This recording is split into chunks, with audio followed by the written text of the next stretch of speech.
Oi pessoal, tudo bem? Vamos continuar lendo Os Segredos da Mente Milionária. Esse livro é do T. Harv Eker.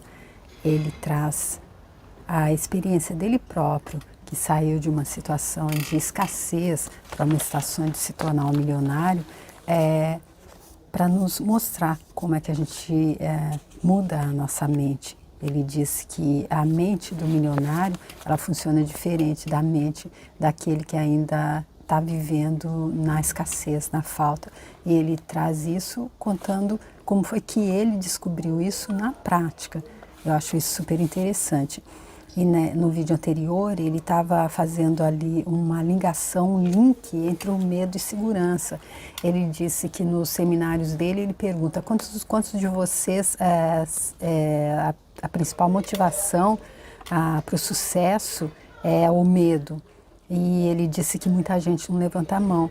Mas quando ele diz, quantos de vocês diriam que a segurança é uma das principais motivações para querer ficar rico, para querer ter sucesso? Aí ele disse que muitas pessoas, ou quase todos os presentes levantam a mão. E aí ele diz, preste atenção, a segurança e o medo são ambos motivados pelo mesmo fator. A busca por segurança tem origem na insegurança, cujo fundamento é o medo. Então aqui ele quis mostrar que a nossa busca por uma situação financeira melhor está ali no medo. Mas aí ele diz, será que o dinheiro dissipa o medo? Quem dera, a resposta é absolutamente não. Por quê? E aí ele elenca aqui várias observações ou várias razões porque a gente tem medo quando tem dinheiro. Porque quando a gente tem dinheiro, a gente tem medo de ser assaltado, tem medo de ter que pagar mais imposto, tem medo de que os outros vão querer o nosso dinheiro. Então é dessa forma, ele disse, se atingirmos um patamar qualquer, o medo passa a ser: e se eu perder tudo que eu consegui? E aí terminou dessa forma o vídeo anterior. É claro que a maioria das pessoas, se pudessem escolher, preferiria se preocupar com a possibilidade de perder o dinheiro que possui a não ter um centavo. Mas nenhuma dessas duas hipóteses propicia um modo agradável de viver. Porque, ou seja, é viver com medo. Pode ser preferir se preocupar com a possibilidade, com o medo, o temor de perder o dinheiro, ou se não viver sem um centavo, com a possibilidade de não ter o que pôr na mesa amanhã. Então ele diz que nenhuma dessas duas hipóteses propicia um modo agradável de viver. E aí vamos ver como é que continua, tá? Assim como existem pessoas movidas pelo medo, há quem seja motivado a alcançar o sucesso financeiro para provar que é suficientemente capaz. Vou tratar detalhadamente desse desafio na parte 2. Por enquanto, apenas entenda que nenhuma quantidade de dinheiro jamais fará de você alguém competente. O dinheiro não pode transformá-lo em algo que você já é. Volto a dizer, assim como acontece com o medo, a necessidade de provar sua competência o tempo todo acaba se tornando o seu modo de viver. Nem passa pela sua cabeça que essa necessidade está governando seus atos. Você se considera um grande realizador, um baita líder, uma pessoa determinada, características que são todas excelentes. A questão que permanece é: por quê? Que motor está na raiz de tudo isso? Então, ele aqui vai analisar o que é agora esse terceiro ponto, quando a pessoa decide que não é por medo, não é por segurança que ela está buscando ficar rica, mas então ela quer ela quer ficar rica porque é mostrar, para provar que é suficientemente capaz. E aí ele diz, isso também o dinheiro não ajuda a fazer, porque nenhuma quantidade de dinheiro jamais vai fazer da pessoa alguém competente, pois não pode transformá-lo em algo que você já é. E eu acredito que também não pode transformar em algo que não é. E aí ele continua. No caso dos indivíduos movidos pela necessidade constante de provar que são capazes, nenhuma quantidade de dinheiro consegue aliviar a dor daquela ferida interna que faz com que, para eles, todas as coisas e todas as pessoas da vida não são o suficiente. Nem todo o dinheiro do mundo, nem qualquer outra coisa do gênero será o bastante para quem não se sente capaz. Mais uma vez, está tudo dentro de você.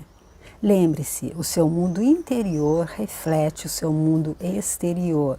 Se você não se considera pleno, acabará confirmando essa crença e criando a realidade de que não tem o suficiente. Por outro lado, se você se sente uma pessoa plena, validará essa crença gerando abundância. Por quê? Porque a plenitude é a sua raiz e ela se tornará o seu modo natural de viver.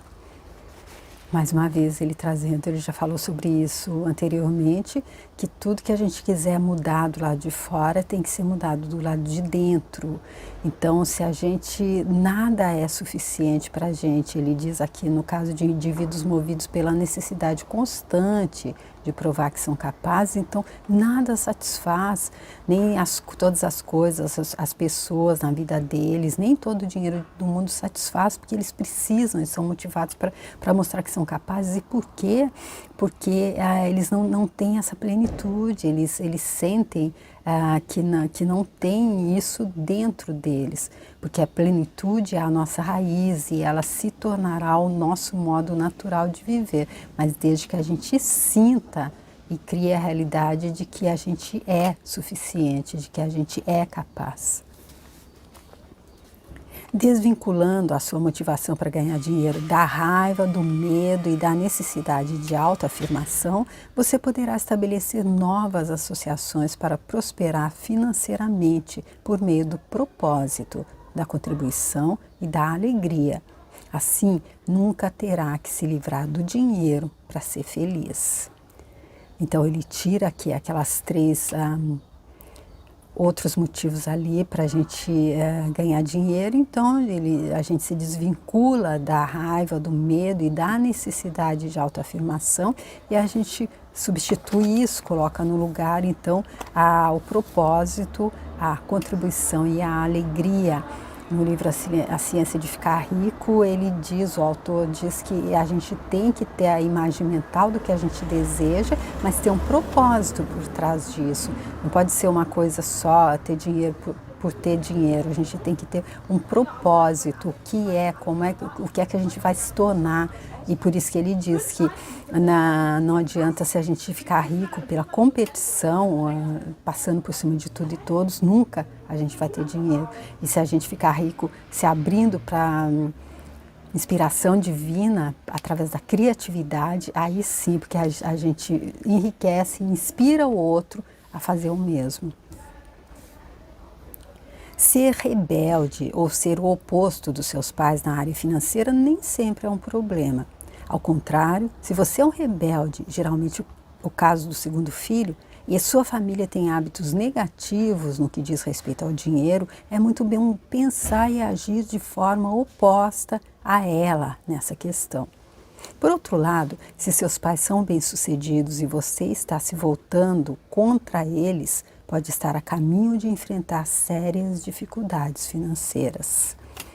Então ele mandando um alerta aqui, ó, ser rebelde ou ser oposto, o oposto dos pais na área financeira não é um problema. E ele diz que é o contrário, geralmente o segundo filho, não sei onde ele se baseou para tirar essa conclusão, é um rebelde. E se a família tem hábitos negativos no que diz respeito ao dinheiro, é muito bom pensar e agir de forma oposta. Se a família, ele já mostrou ali como é que ele foi, então, ali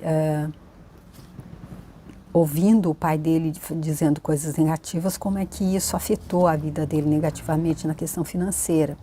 E aquele dizendo, então, se eles têm essa forma negativa de pensar, a gente age no oposto deles. Porém, se eles são bem-sucedidos e aí só por rebeldia a gente se volta contra eles, a gente pode estar no caminho de enfrentar sérias dificuldades financeiras.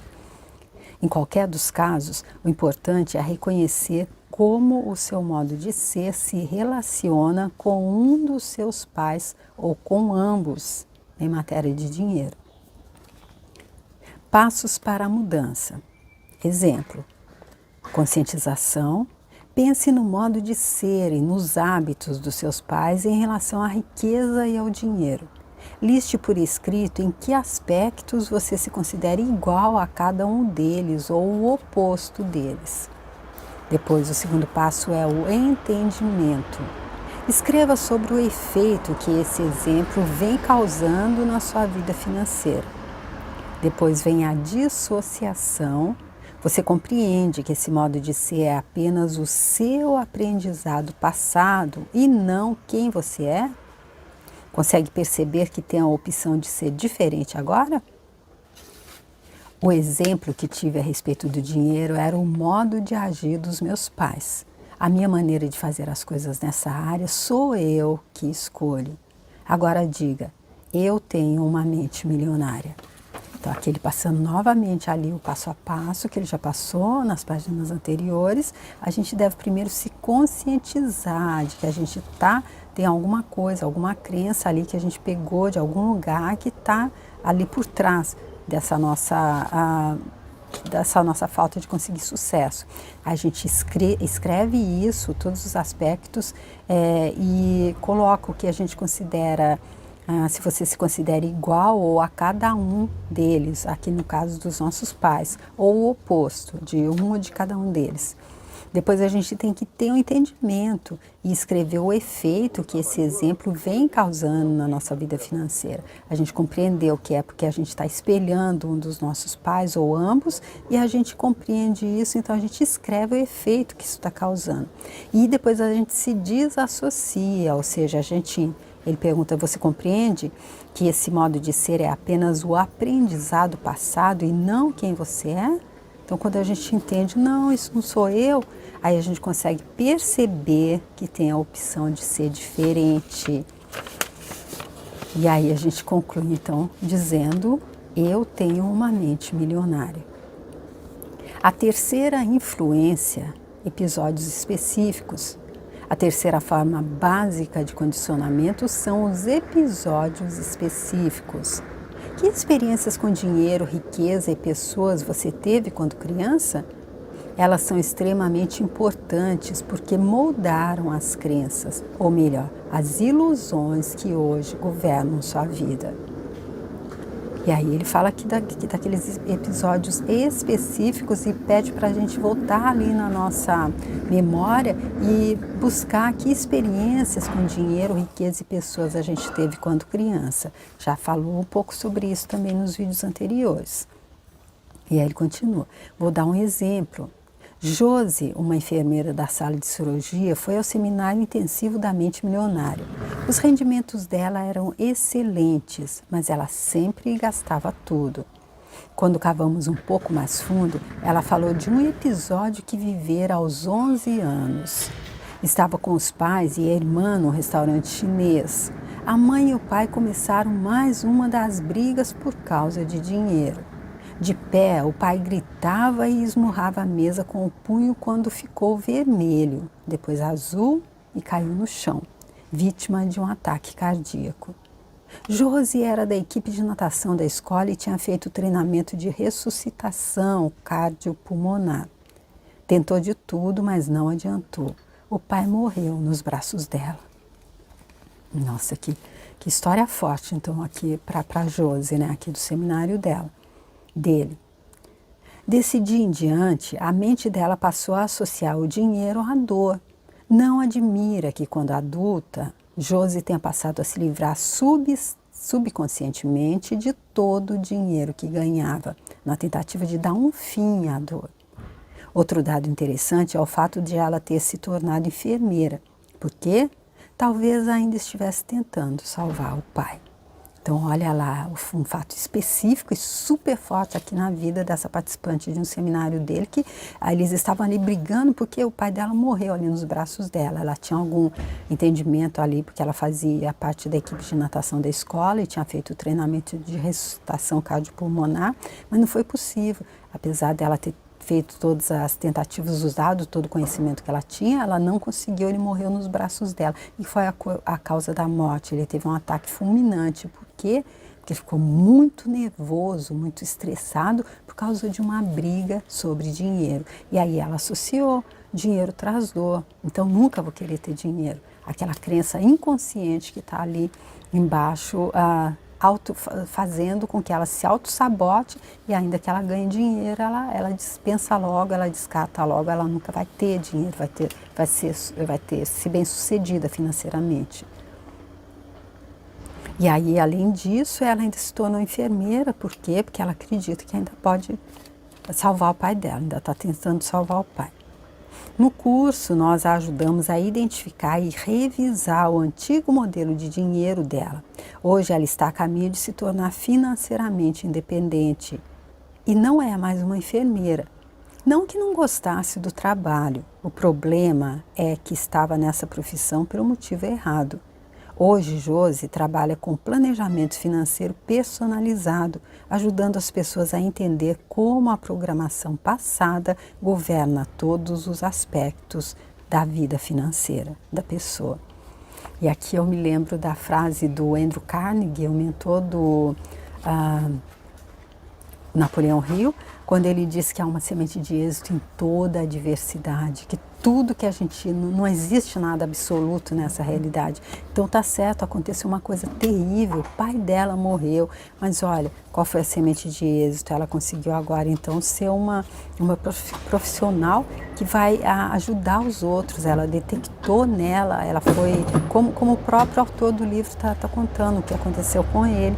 Ela, então, com essa experiência que ela teve, ela pode, então, ser uma pessoa agora que trabalha com planejamento financeiro personalizado. E assim ela está conseguindo a independência financeira dela. O mesmo acontecendo com o próprio autor, o T. Javier, que agora com os livros que ele escreve, com os seminários que ele oferece, é assim que ele consegue ser um milionário. Por quê? Porque a pessoa transforma, pega aquele limão que a vida deu e faz uma limonada. O próximo exemplo do episódio específico é mais pessoal.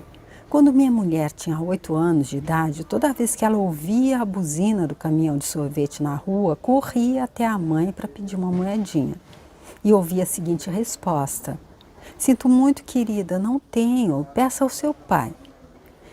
Ele então lhe dava uma moeda e ela ia comprar o sorvete, feliz da vida.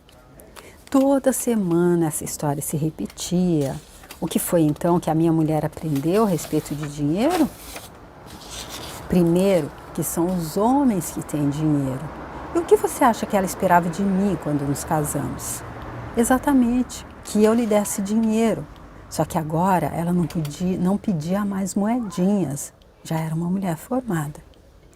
Aqui então ele trazendo o problema dele ali bem pessoal, como a mulher dele quando criança entendeu que era o homem que provinha, era o homem que tinha dinheiro, porque a mãe dela sempre dizia: "Eu não tenho, vai pedir para o seu pai." Então ela associou: a mulher não tem dinheiro, é o homem que tem.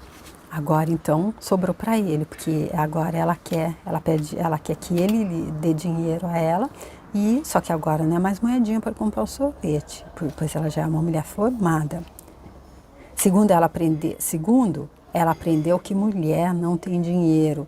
Se a mãe dela, ou a deusa, entre aspas, não o tinha, obviamente era assim que as coisas deviam ser. Para confirmar esse padrão, ela se livrava subconscientemente de todo o dinheiro que ganhava. E era sempre precisa nesse aspecto.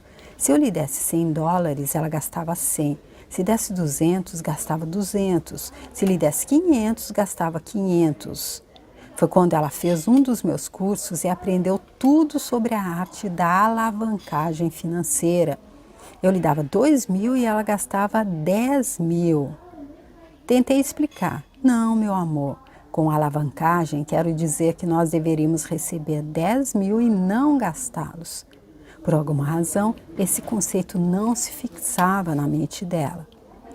O único motivo pelo qual nós brigávamos era o dinheiro. E isso quase custou o nosso casamento.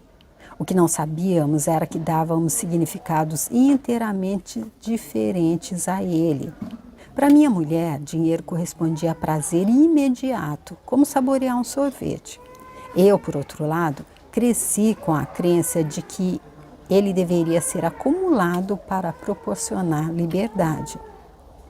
No que me dizia a respeito, quando a minha mulher gastava dinheiro, ela estava acabando com a nossa liberdade futura. E do ponto de vista dela, sempre que eu a impedia de gastar, estava tirando o prazer dela de viver. Felizmente aprendemos a reavaliar nossos respectivos modelos financeiros e, mais importante, a estabelecer um terceiro modelo específico para o nosso relacionamento. Será que dá certo? Deixe-me responder da seguinte maneira. Eu testemunhei 3 milagres na minha vida. E olha, aqui o que ele vai passar é bem importante, porque ele até já falou, eu não sei se foi aqui nesse livro anteriormente que eu li, ou se foi no livro ali, A Ciência de Ficar Rico também, que ele diz uma das razões, do motivo para que os relacionamentos não deem certo, não é porque faltou amor, é porque faltou dinheiro. E aí ele encontrou aqui como fazer, porque aqui eles faziam exatamente como ele já explicou ali em um dos vídeos anteriores também, que há pessoas que, porque os pais foram para a guerra, então elas gastam sem pensar no amanhã, porque não tem futuro para ninguém, então elas gastam tudo que tem. E as outras que têm medo do que vai acontecer no futuro não gastam nada. A mulher dele, mais ou menos isso. Ela quer o prazer imediato, ao contrário, ela não pensa que vai morrer, mas ela quer o prazer imediato, gasta tudo que tem na hora. E ele acha que é a liberdade futura, então o dinheiro deve ser guardado. Mas eles chegaram num ponto comum e ele vai explicar agora. Espero que, se você gostou, você quiser curtir, compartilhar esse vídeo e comentar também, eu te agradeço muito. Se você quiser entrar lá no meu canal para ver os outros vídeos que eu tenho lá, e também toda a série desse, que já tem vários vídeos antes desse, que eu estou fazendo, eu comecei desde o início, tá bom? Eu vou agradecer muito. Se você quiser, estando lá, se inscrever no canal, também fico muito grata. E espero te ver para dar continuidade. Até o próximo vídeo. Tchau!